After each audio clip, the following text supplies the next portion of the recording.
demikian. Well, today I get the distinct privilege of addressing the latest masterpiece of fiction from iNoticias and Inter Bolivia, Bolivia's self-appointed and self-proclaimed gatekeepers of truth, who've apparently decided that indigenous rights and Hindu existence are optional.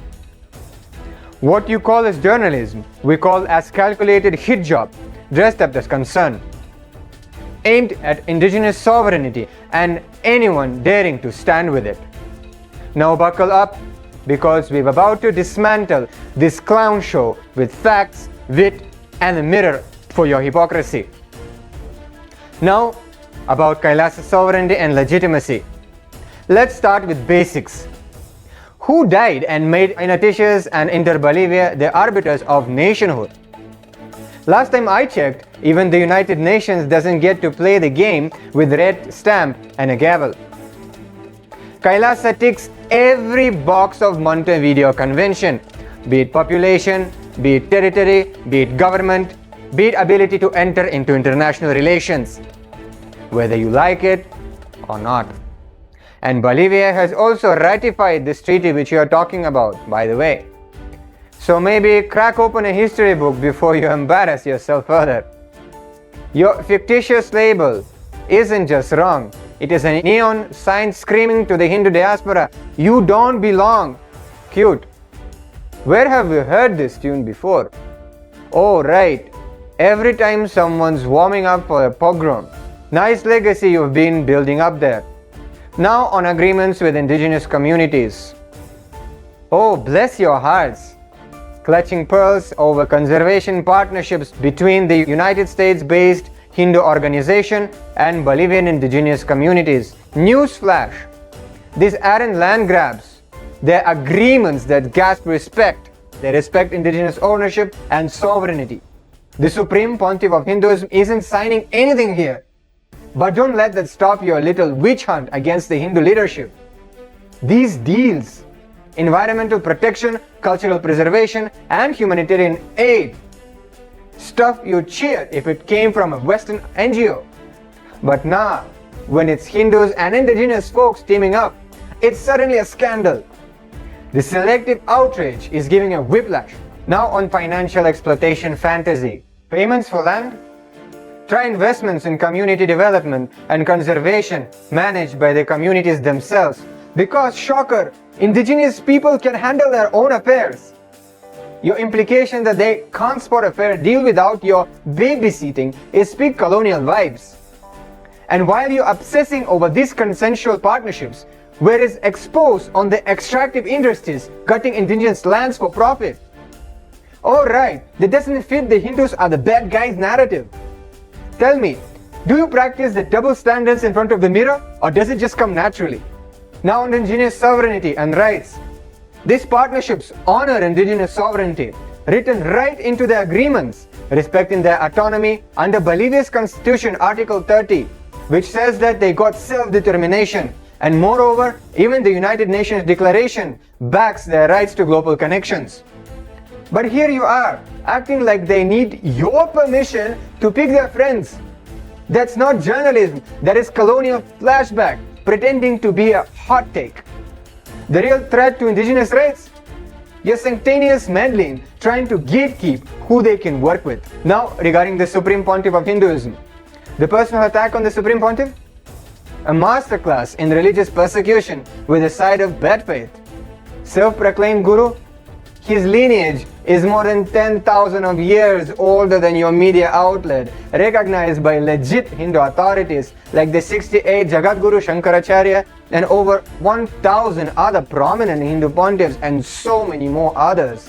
Courts worldwide have cleared him, be it the Gujarat court, the United States court, the Karnataka court, plus Interpol's not buying your anti-indigenous racist smear campaign. Keep pushing debunked lies though. It's a bold strategy for when journalism is just a code for vendetta. Now on the indigenous rejection line. Indigenous community reject KAILASA. Wow! Both claim for something you pulled straight out of thin air. No legit leaders have said this, unless you count some random loudmouth from cherry-picked to fit your narrative.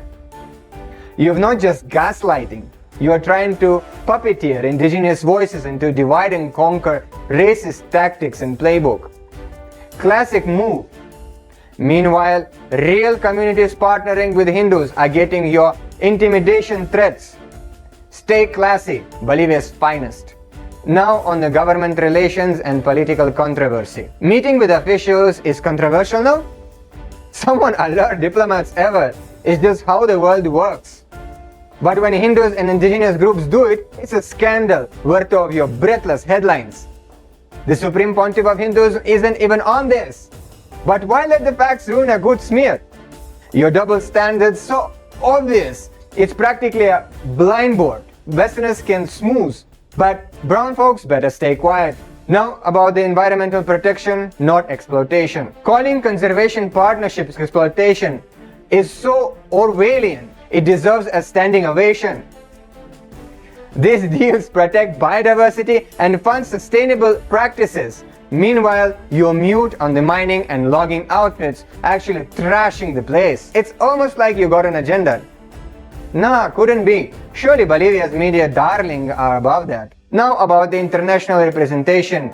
False representation at the United Nations. Hindus and indigenous reps follow the same rules as everyone else there. The United Nations has published 22 reports on our persecution, and in 7 of them upheld our juridical statehood. Guess they didn't get your memo that we are not real. You'd never call out Western NGOs for the same participation, but I get it. Brown voices at the table just hit different for you.